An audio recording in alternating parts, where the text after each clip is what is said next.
This podcast is a member of the Place to Be Nation family. Visit us at placetobenation.com, the only place to be in your pop culture world. All right, hello everyone. Welcome once again to Lucha, Undead, Reborn. This is another episode in our Get to Know the PTBN PWO series. We got a very special guest, a man who I've always had an affinity for. It's very interesting. I've always really liked kind of your analysis, you on podcasts, your breakdown, all this and that. I feel very sorry if you've ever written stuff on the website. I never even actually read any of it. I just never noticed, or maybe I did. I'm bad about looking at the bylines on stuff, but I already had a big time kind of fandom for you and your opinions and everything. I guess I should just give out your name and not make you have to continue waiting, although I could stretch this out for maybe 15 minutes. But I got Mr. Jordan Duncan on the line with me today. Jordan, how are you this evening? I am stunned that I have a fan. That's actually pretty cool. So yeah, I always liked your style, and then come to find out after a couple months, maybe a month and a half of doing This Week in Wrestling over there with Pete, talking about different stuff. Someone on the board, the world famous board from the F4W, they commented on one of the episodes and they said, I kind of like Tim. He reminds me of a more analytical version of Jordan Duncan. Really? Yeah. And I was like, that is so funny that someone would randomly say that. And I never thought much of it because I don't really think that we're that similar, but I took it as a compliment, obviously. I thought that was very cool. And I was like, I think I responded just saying, that's exactly what I'm going for. All right. Sounds good, man. And by the way, I do not write very much at all for the website. My contributions at this point are basically the Seinfeld rewatch series because I get to watch Seinfeld, so very, very, very, very lazy as it comes to the written part of the site. Okay, yeah, because like I said, I'm really bad. I don't ever read the bylines on anything. That's not just PTBN. That's everywhere. I'm the worst person on the forums, like message board forums too, because I never look at who's writing the post. Who's posting it? Yeah, I just read the posts. So I always lose track of people. I think it's always so funny because throughout my life on the internet, I've been on different forums and boards, and people build up a repertoire, and they're like, "Oh, I know that I know you, whatever." Like Tabitha Stevens, that's a porn star's name that randomly came out. 647. You're always, a bigger fan of Joshi matches because you named yourself after a porn star. You obviously would be. And then I'm always kind of like, how do you build up this rapport with this person? Because I never remember from post to post who's who. I don't even remember my own family's name half the time, Yeah, exactly. So. I'm just so bad at that, but I definitely always remember your voice. That's one thing I can't get away from. And you've come on different of the kind of Vintage Vaults episodes, and then recently starting your own podcast there, the Rank and File. I've loved it so far. I mean, every episode so far has been really good. It's like a appointment viewing, but for the ears, I guess. So that I never let's talk off the air about my upcoming shows, see if you're interested in jumping on any of them. Oh, yeah, of course. So what I like to start out with, obviously, you're a PTBN guy more than PWO, but I think what I try to make my first question is, are you now or have you ever been a member of the PWO board? No, I'm limited basically to reading the Greatest Wrestler Ever stuff. Which really got me interested, and it got me close to chiming in, but I'm like, I can't. I just know my personality. If I dove in, I would dive in. You know what I mean? So I'm not officially registered. I love the Greatest Wrestler Ever and all the reads and stuff. But for my own personal time, I knew I couldn't do it because it would just eat up so much time. Because I'm the type that gets into the lengthy message board fights and all of a sudden I realize I've posted 80 times in 30 minutes, so for my own sanity, I try to avoid message boards now because I know they'll be the death of me one day. Right. And I know you're a busy man. You got the full family and everything, so it's tough. For me, luckily, I'm still not single and married, but no kids and nothing like that, so I got time to get on there and argue with people about... Yes, you do. Well, my kids are getting older, so I'm starting to get some time. Yeah. But I'm the same way. That's why I'm like, I don't know how far I want to, dive into this. We got the voice over at the Voices of Wrestling. They're doing that ROH honor roll thing right now. Yep. I'm like, oh man, I'm gonna really sink my teeth into this one, and I'm just gonna lose track of everything. Yeah, I'm going back and forth there because there's a couple guys I really want to like go to bat for, but then I'm like, oh gosh, I don't know if I want to do it. Just a couple guys that I know will probably be listed, but I just really want to voice my love for them. That just to kind of get my voice out there, I think would be kind of fun to do, but I haven't yet, so we still got time. Let's take a little detour on the road here. Let's start out with that. Who are the guys? The biggest one that I would jump out at, and I think he'll probably be listed, but when I was really, really into Ring of Honor the most, probably 10, 11 years ago, Homicide was my favorite wrestler in Ring of Honor. Homicide and Samoa Joe, which I don't think I need to go to bat for Samoa Joe. I think he's probably going to be listed quite high. But Homicide is a guy who I think is listed, but I don't know where he'll wind up. You know what I mean? Yeah. And I would really like to sing the praises of Homicide because I think he was such a good babyface in that run when he took Bryan out, and that might be because Bryan Danielson, so to speak, was such a good heel. But Homicide was just such a he really sucked me in. Because Ring of Honor at that time was still very much in its infancy in some ways. It's only been around a couple years at that point, and a lot of people still wrote it off as it's just wrestling, just technical wrestling, not a lot of characters. And here's a guy named Homicide of all things, and it's like, he was so much character and he had so much charisma that he was my go-to when I argued with people. Again, like I said, I get into those online arguments. Those people that would just kind of write Ring of Honor off as like vanilla, just wrestling just for the sake of wrestling. I'm like, well, watch a Homicide match, but that's probably the one that I would immediately probably go to bat for is Homicide. Huge, yeah, he's a huge guy of mine. He's out of the few posts that I've made so far. Homicide was one that I went to bat for, just like you. My question right now, I'm very openly saying my question isn't necessarily if Homicide makes my list, but if he makes my top 5. Yeah, right. I think he's one of the preeminent ROH workers in every sense of that. I mean, he hits every quadrant. He can brawl, obviously. Yep. He can fly, lucha. He can do lucha style technical work and strong style technical work, which I think is very interesting. That he can grapple on the mat, like in that kind of more Mexican inspired style, yeah. and the Japanese style. Wild bloodbaths and the charisma through the roof. And something that I thought of as you were talking that I never really took the time to put out there was that Homicide has a charisma that's very special in that war with Bryan Danielson in ROH, he was the babyface and he made that entire crowd relate to him, and he's not them. No, not at all.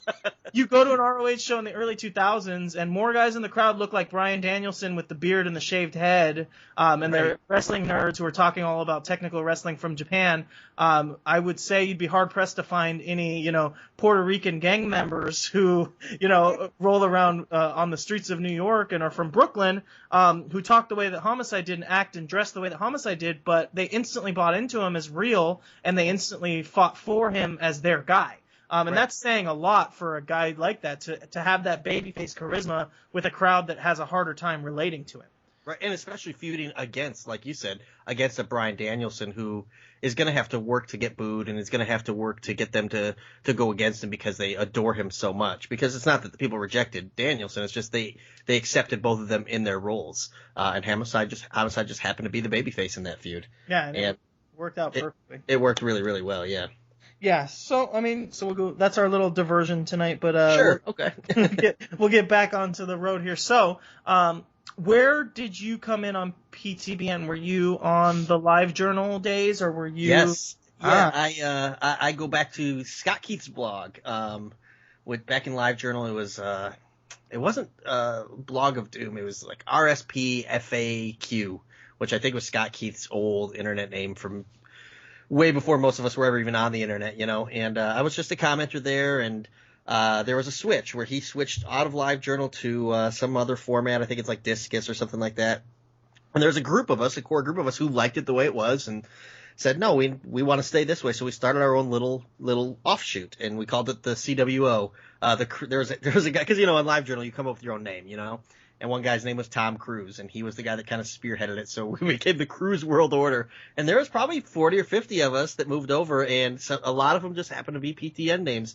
Steve Willie was one of them. Glenn Butler is one of them. Justin Rosero is one of them. Newer guy to the PTBN nation, Andy Helene. And a lot of us just talked there for years and years, and as social media kind of evolved and stuff like that, less and less people were using LiveJournal, so we weren't growing. We were just this very small but close-knit group, where we would talk all day, and it stopped being about wrestling for a long time. We just talk about everything. And then once Facebook kind of took off, we're like, hey, we can actually see what each other look like. We can actually learn each other's real names. Because for years I would talk to these guys, and Steve Willie was not Steve Willie to me. He was Willie3138 or whatever his name was, But when Justin kind of got the idea to start a podcast, he came to us in that group and said, hey, does anybody think this is a cool idea? Would anybody listen to it? We're like, yeah, we'll listen to it. And pretty soon after that, he's like, we need more people to be on it. Anybody want to be on it? And I'm like, yeah, we'll be on it. So I was on one of the very first episodes. So I've been around. It's wild to me how long I've known some of the people that I know on the internet. You know what I mean? Yeah. I have known these guys probably, thinking back, it's probably 2004, 2005, so that's over a decade, several of those years before you even learn a real name, which is still kind of odd, but it is what it is, it's just, these people, you talk to them every day, and I consider them to be real friends. My wife knows Steve Willie without ever having met Steve Willie, just because I talk about Steve Willie. This turned into a Steve Willie fan cast, man. I'm not going to argue with that. I'm a fan of Steve Willie also, so I'm not going to argue with that. Yeah, he's a really good dude. So, but it's just a really cool thing how I think about, how much that has progressed, to where not even that many years ago, you go onto a LiveJournal and you just have to read a comment thread and hope that your stuff doesn't get, nested and lost, you're on Facebook with each other, to where we're podcasting, we're Skyping, I text some of these guys, and it's a really cool thing, that I think wrestling, whatever I feel about wrestling at the time, I'll always value it because of the friendships that it brought me in life. So, but yeah, I'm an old school guy in that sense. I'm a Scott Keith, I'm from the Scott Keith side of things. Yeah, so that was quite a while back, and then I unfortunately, I think me and you were talking about it earlier, but I lost a recording with Todd Weber, who also goes way he's back. Another one. Yes, correct. Yeah. Yeah, and we kind of went over everything, so it sucks. It's like, I know I'm going to re-record with Todd, obviously, but I told him, listen, there's no point in trying to recreate the magic. We just have to accept that amazing podcast that we recorded is just never going to see the light of day. So we'll regroup, we'll come back in a couple of weeks, and we'll do something completely different, not trying to recreate anything there. So I almost feel ashamed, because not ashamed, but I almost feel bad if he's going to listen to this and he's going to hear me talk about topics that we talked about in that. But I also know that they may or may not come up again. So I'm kind of like, geez, I'm somewhat tortured here now. I don't know what to do. So when I was talking to him, we got into it more where he led his way, because he really was the charge of the comic book end of the PTBN coverage. Now, you mentioned doing the Seinfeld, and then you do obviously Rank and File. To begin with, I mean, I know you like wrestling, right? You watch wrestling. Oh yeah, sure. You seem to be a little bit more on the indie wrestling scope of things than some of the other guys who are more just the WWE. Yeah, just the WWE and the lot like that. So, I mean, what were you thinking was going to be your niche, or did you even from the beginning think you were going to be putting stuff out, or were you just going to, hey, I'll guest on the Vintage Vault here and there? What was your end game, or what was your thought of the nation as it was forming? Funny enough, my idea that I had that really went nowhere was I thought I'd be more of a TV thing, because I watch a lot of television, and I thought I'd be like, talk about different television shows, recaps, things like that. Really went nowhere except for this Seinfeld thing, which wasn't even my idea. That was Justin's idea, and he just dragged me along with it. So, but the idea I had would be to kind of just be, maybe do a weekly thing on different shows that I liked, stuff like that. One of the first and only articles that I wrote was about 24. That was when 24 was relaunching after a few years off, so I ranked the seasons, and I've always liked doing like top 10s, countdowns, things like that. It's an easy read. I know it's what I like to read, so why not write what I would like to read? And so that was the idea I had. I just never went through it, mostly because I just like doing podcasts more than I like writing, because I like talking to people rather than sitting at a keyboard and just typing away. because I like, just having the open discussion where somebody might counter or something and you immediately think of something, you might not think of if you're just busy trying to get a paragraph in or something like that. So you were originally, the idea was just to do kind of TV stuff like that. So from there, God, it feels like just recently the rank and file kind of started. I can't even think. Yeah, it did. Oh, I can tell you why I decided to do rank and file, because there's a very specific reason for it. Oh yeah, no, we'll definitely get into that. Cool. In fact, now is a great time for it. Let's dive into it. Rank and file. I love the concept. I love the show. But I mean, maybe someone who doesn't listen to it, or maybe someone who's given it a taste but they don't quite see it. What's the genius behind it, and what's the origin of it? Sure. Well, I mean, it's like you said, it's a pretty simple concept. It's top 10 countdowns, but not just myself. A couple different voices. Every month we do a different topic. I give the guys the topic ahead of time, and we even discuss it, maybe tweak it a little bit. We always kind of come up with an idea, but we want to approach it from a way that you haven't always seen. For example, the one I always go to is at the Royal Rumble in January. We did a Royal Rumble show. And if you go online and Google top 10 Royal Rumbles, you're always going to see 1992 at the top, 2001 at the top. And so we didn't want to just do what's our top 10 Rumbles, because everybody talks about what the top 10 Rumbles are. So we did top 10 Rumble performances, just to try and, do a list that people would be interested in, but not everyone has seen a million times, And so the idea of having other people on is just so it's not just one list. We get some varied responses and different reasons and different explanations. And as we're doing all that, we assign points to each ranking. Number 10 gets 1 and number 1 gets 10, and we tally them all up and we announce our winners at the end. Pretty simple concept, but the reason I came up with it and the reason I wanted to do something like that is I was doing main event probably more than any other show on the on the Place to Be Nation. And main event is a fun show to do, and I enjoy getting on there with Scott and whoever's on there with me. But it's basically a current events show, and it's mostly WWE. And the problem with that was I was really, really sour on the WWE product. This is, last October, November or so, and I was so down on the WWE. And I was listening back to an episode, and basically I'm just complaining about everything. And I'm like, man, I really come off negative. I really come off like hating everything. And I'm like, and that's not me. Like, that's not my personality. Like, if you know me in real life, I'm not like a guy that just hates everything. And I don't even hate everything as it relates to wrestling. There's a lot of wrestling I love. It's just WWE was what I was on to talk about, and I didn't like it, So I'm like, well, I want to do something where I can actually talk about stuff I enjoy. And so that's where I came up with the idea of rank and file, because if it's your top 10, it's your top, the stuff you like the most about whatever. So I just wanted to really do a show where I can have stuff to talk about that I like to talk about. I'll still get on and bash WWE. I don't mind doing that. But I do like to have an outlet where I can say, hey, you know what? Here's some stuff that's cool, and here's some stuff that I like. And just to give some praise to kind of offset the backlash that I give in other places. Yeah, I can totally relate with that. I mean, I have conversations with people about that, and luckily for me, doing This Week in Wrestling, all we cover is international and indie stuff. And, sure. And I've heard people. It's great because I get the best of both worlds on that show, right? Our show covers the WWE stuff, but I don't have to watch it because other people talk about it. And so I'm just like, I can't imagine, but I hear people talk about it. They say, oh, most of the fans, most of the people who are going to listen to your podcast only are going to care about WWE. And I'm like, I couldn't watch it. It would drive me insane. I would go nuts if I tried to just review WWE centric material, because it's just not for me. It never has been. Mm-hmm. I started out my wrestling fandom on NWA and then started moving over into indies and Japanese wrestling before I even really knew that WWE existed. When I was really young, Bret Hart became my favorite wrestler. When I was a kid, when I could kind of watch some WWF stuff and I got into it, but I had already had a base of wrestling fandom, and the reason why he was my favorite was, well, he's in the big company, but he wrestles like a guy from Japan, or he wrestles like a guy from, NWA, and it's kind of like getting to see a real wrestler on the context of this cartoon wrestling show, and that's why it really worked for me. And so from there, but now it's just I couldn't do it. So the rank and file is great because, I mean, you guys have done non-wrestling topics, obviously, as well. Sure. I don't know how much more stuff you have in the pipe to do, or what coming down the line to to do in the non-wrestling vein, but I really enjoy those episodes as well, where you guys are kind of, you know, breaking down. I can't even remember some of the last ones, but it's like different movies, or did you do something holiday related? Yeah, we did Christmas movie characters. Yes, that which was fun with Aaron George, and Aaron George really stole the show there.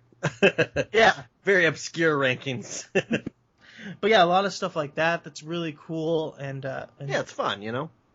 Yeah, so we're gonna take a quick break now that we've kind of set our foundation, getting your PTBN background. We'll go ahead and listen to some ads from the PTBN side of things, and then we'll be right back to get into kind of maybe a little bit of your personal side. Uh-oh, sounds good to me. Promotional consideration paid for by the following. What's up, everybody? This is Kevin Kelly. Make sure you check out every episode of The Kevin Kelly Show right here on the Place to Be Nation. PlaceToBeNation.com. The Kevin Kelly Show. Every episode is a winner. At least we hope. Place to Be Nation's Justin Rosero here. In addition to The Kevin Kelly Show, we have a ton of great podcasts available to you on iTunes, Stitcher, Google Play, and PlaceToBeNation.com. And we now offer them to you on 2 great feeds as well. On the Place to Be podcast feed, you can check out Scott Criscolo and me on the Mothership, the Place to Be podcast, with our famous Vintage Vault pay-per-view reviews. PTBN also covers current day wrestling with clotheslines and headlines, main event, Mission Indy Possible, and our monthly pay-per-view reaction shows with immediate feedback on WWE, NXT, and Ring of Honor Super shows. Relive wrestling's past with our monthly pay-per-view rewind series led by Ben Morse and the Dangerous Alliance Wrestling podcast as we dive into various subjects in the form of exercises and games. We also have sports covered too with the Sports Lounge, the TJ McClune Show, and NBA Team Podcast. On our brand new PTB Pop podcast feed, we offer great shows such as the Glenn Butler Podcast Hour Spectacular, Rank and File, Lucha Undead, as well as a veritable podcast heaven for comics fans with the hard-traveling fanboys, Sellers Points, Todd Weber's Conversation, and Imaginary Stories. Subscribe to both feeds on iTunes and be sure to rate and leave feedback as well. All of these shows are available on PlayStation.com, where we cover pro wrestling, sports, movies, comics, plus tournaments and more. Be sure to check out on the right-hand side of the site for details on how to support the site when you shop at Amazon and download our free Place to Be Vintage Vault Refresh ebooks. We also want to thank our friends at Bonehead's Wing Bar in West Warwick, Rhode Island, and Fall River, Massachusetts, and Scott Keats' blog of Doom. Be sure to follow us on Facebook, Twitter, Instagram, and Tumblr as well. PlaceToBeNation.com, the only place to be in your pop culture world. I had mentioned getting maybe slightly into the personal stuff, so let's just kind of start out. What let's see. I mean, you mentioned having kids. You know, they're younger, or Yes. they're getting older. Obviously, they were younger at one point. You got your whole family. You're out there in Michigan, which I think maybe people don't even realize that.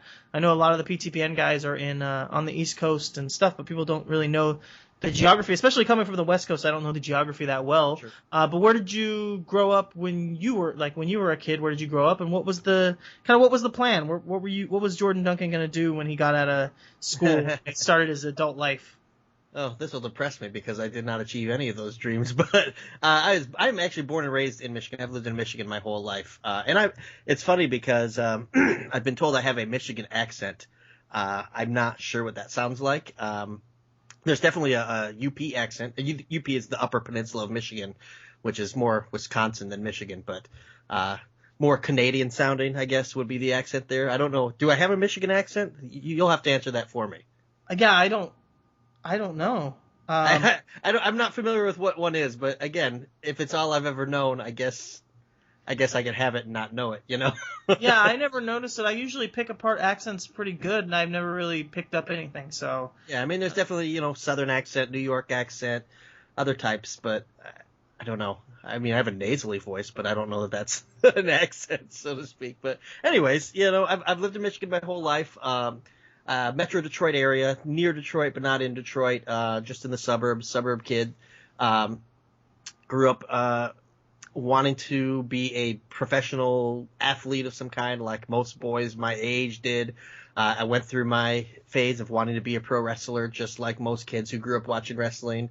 I idolized Michael Jordan as a kid, which living in the Detroit area when the bad boys were around was not the funnest thing because I got picked on a lot for it. I had the last laugh because he ended up ending their run and winning some titles. But, you know, when I was younger, I really wanted to be a basketball player. Which is funny because I'm about 5'7" and I can jump about 3 inches off the ground now. so genetics were not going to let that happen to me. But what's funny is I always thought being a writer of some kind would be really interesting. And, even into high school, I took creative writing classes, and I really liked the English side of things. And I've just always enjoyed being able to speak and to talk and to, share. But when I was younger, as a teenager, probably in high school, I really thought writing would be where I would go, and not at all where I ended up. Not to say that I regret it or anything. It's just, your desires change as you grow and as you realize certain things. I not to say that I ever realized I couldn't be a writer, but I certainly realized I couldn't be a professional basketball player quite early on. There was a point where I would get my shot blocked by people without jumping, and that's when you have to call some things a dream and nothing more. Yeah, you got to hang it up at that point, huh? Yeah. So, I'm still pretty good at 2K. And I've seen Space Jam a lot, so I guess that counts for something. So, do you root for the Monstars when you watch Space Jam?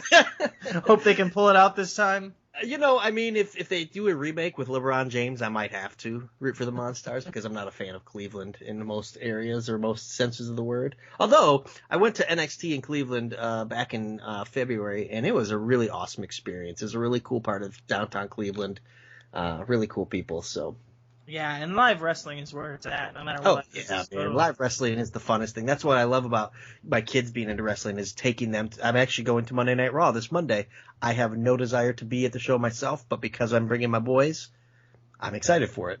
Yeah, they're going to have a great time no matter what. Yeah. Okay, so, like you said, born and raised in Michigan, pretty near to where you're still at, or? Oh, yeah.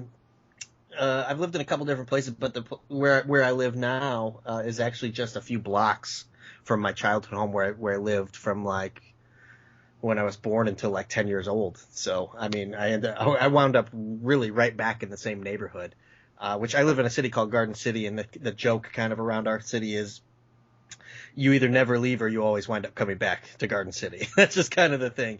There's most people who just never leave Garden City, or they always find their way back, and I found my way back.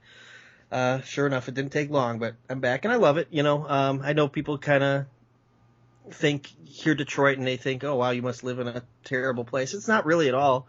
A lot of the suburbs are actually very, very nice. So, including ours, we're very, very, very middle class.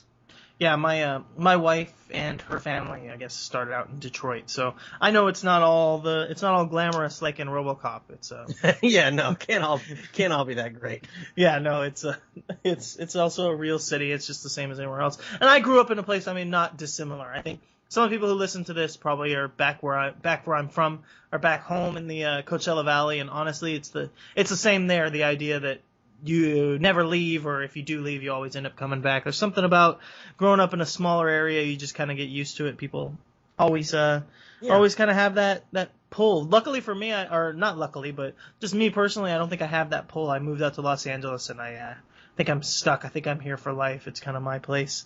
That's cool. So you mentioned getting into the Seinfeld kind of thing, and then also your kind of somewhat aspirations of being a writer. Did the idea of writing movies, television, anything like that ever cross your mind? Because I know Adrian, my usual co-host on the show, he's a big time into kind of screenplays, screenwriting, and stuff like that. I wonder, that ever crossed your mind? Was that something you were interested in, or? Yeah, that's actually specifically what I liked the most, and not so much like novels or books or anything like that, but like plays and things that could be brought to life.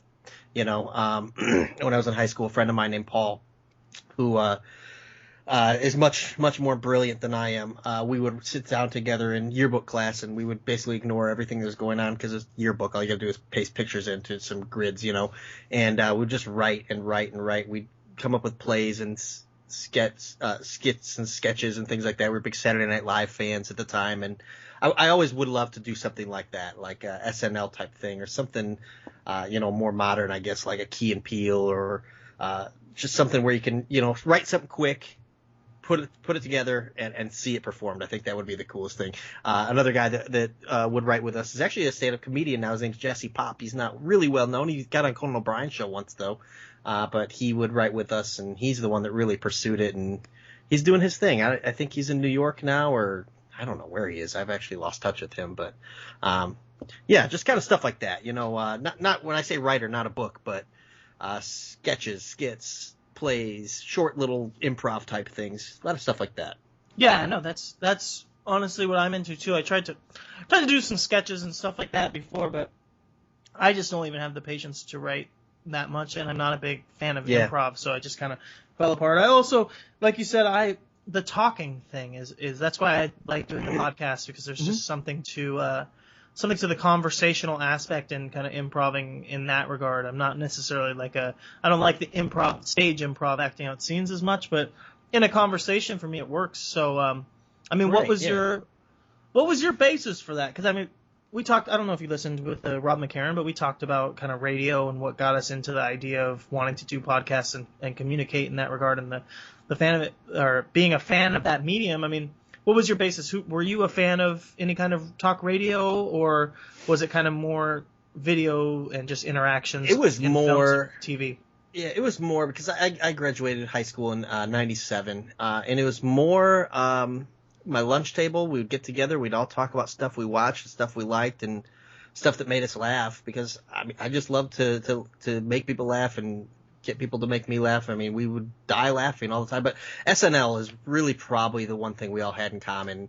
SNL during when I was in high school was, the Farley days and Phil Hartman and even Adam Sandler, who kind of is punchline in himself now. But, back in those days, he was still looked at as a pretty unique comedian. Chris Rock, guys like that. And also The Simpsons, too, believe it or not. We love The Simpsons, and all we would do is sit around and talk about that stuff and come up with our own ideas and come up with our own jokes. And I would write them down a lot. And I probably still have at my parents' house, at my mom's house, my old high school journals and notebooks and stuff, and all the characters and skits, which most of them were just rip-offs of SNL stuff because, we're 15. But that's pretty much what inspired us more than anything was SNL. And Kids in the Hall, too. Yeah, Kids in the Hall was such a seminal show, I think, is for a lot of people, just Yeah. showing you that it could be kind of out there and different and still good and accepted. So, and it's one of those shows where if you find someone like, oh, you watch Kids in the Hall, it's like that bond is there immediately. Yeah, no, definitely. So I don't know. Let's get into. I don't know. Now I'm trying to think what else what to get into here. So I know you're definitely a big fan of sports. You mentioned wanting to be a basketball player. Did you play any other sports when you were younger? Yeah, just baseball a little bit. I played baseball. I never played football. My parents wouldn't let me. My mom was afraid I'd get hurt, which is probably a good thing because I probably would have gotten hurt. But baseball and basketball were my go-to thing. And the older I got, the more I got into video games, which took over. And I didn't like going to practice. I was a lazy kid, and I'm probably still a lazy adult, and I own it, and that's fine, But, and I think that's where I fell off. When I was younger and it's just pure athleticism, I was as good as most of the kids in my class and I could keep up. But then when I got to that age where you got to practice and you got to put in the time, I'm like, well, I got Earthworm Jim. So, I think I'm going to play this for a while. So, games kind of took over baseball specifically. Baseball, I grew very bored of the older I got. So I still like to watch it now. And I feel like the older I get, the more I've grown to baseball because you could just put it on and leave it, and it's just perfect background noise. Right, and you can kind of check in and out when you want to. Right, yeah, and it's a long season, so you don't have to follow every game. You can just I haven't watched a Tigers game in a week and a half, but I can just jump in tonight if they're playing and catch up real easily. So. Yeah, it's also weird because baseball, like wrestling, is something that you can get insanely obsessed with and feel the need to watch every last little bit. So. Oh yeah. It's just kind of unfortunately where I'm getting to in wrestling, where I have to watch every possible thing that happens, or else I feel like I'm behind on the kind of that life. And there's just so much. There's so much wrestling now. And what's tough is it's all available, which is a blessing and a curse, I guess, for someone like you who has to watch everything. It's nice that you can find everything, but man, when you sit down and think about how much you watch and then how much you still have to watch, it's like, wow, I guess I'm not doing anything else ever again in my life, Yeah, right. And then, God, as we're recording, and I mean, this obviously isn't coming out live, but they just, PWG is just announcing the last, I think, 4 guys that they were doing for Bolo this year. Oh, cool. Which I usually try to go to every year. I have for the last 3 or 4 years. And, wow, really? Yeah, so they do Sabre, Osprey, Pentagon Jr., all very exciting. But you talk about just the ability to get and just how crazy wrestling is right now. The last guy they announced is Jushin Thunder Liger. Wow. So I'm breaking that news to you here on the air, but Liger's going to be in Bola, which is just kind of nuts. Wrestling in general is nuts. And just to think, I mean, he's going to be wrestling in Reseda, California in front of 700 people. Right. And it's Jushin Thunder Liger, who's been wrestling since the 80s. I don't even know if it's been since the 70s. Guy is just a legend, and that's where wrestling is now. There's a small company that wrestles in front of 700 people, or that does shows in front of 700 people, and they can bring in a legend like Liger for this random thing. And that's just kind of the new media, where then also like the PTBN can go from being, not even a Facebook, a live journal group, to being this blog website where the whole world can see all of our ideas and see what everyone has to say, and they can go check out kind of you breaking down episodes of Seinfeld with a group of people talking about, a show from like 20 years ago, which is still just as funny today, I assume. But we're going to take a quick break, and then we'll kind of close out. We'll hit that home stretch. So listen to the ads from the PWO side of things. This is Parv, and I'm here to tell you to listen and subscribe to the Pro Wrestling Only Place to Be Nation podcast network. That's the PWO PTBN podcast network, where you'll find a ton of in-depth shows done by hardcore fans. We've got Chris Zellner's 1-2 punch of Exile on Bad Street, and with David Bixenspan, a smash hit Between the Sheets. We've got Wrestling Culture with Dylan Hales and Dave Musgrave, Goodwill Wrestling and the reaction shows with Good Old Will from Texas.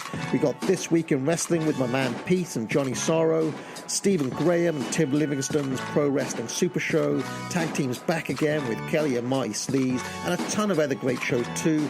And of course there's Titans of Wrestling and Where the Big Boys Play with yours truly and some dude from down south called Chad. PWO PTBN Podcast Network.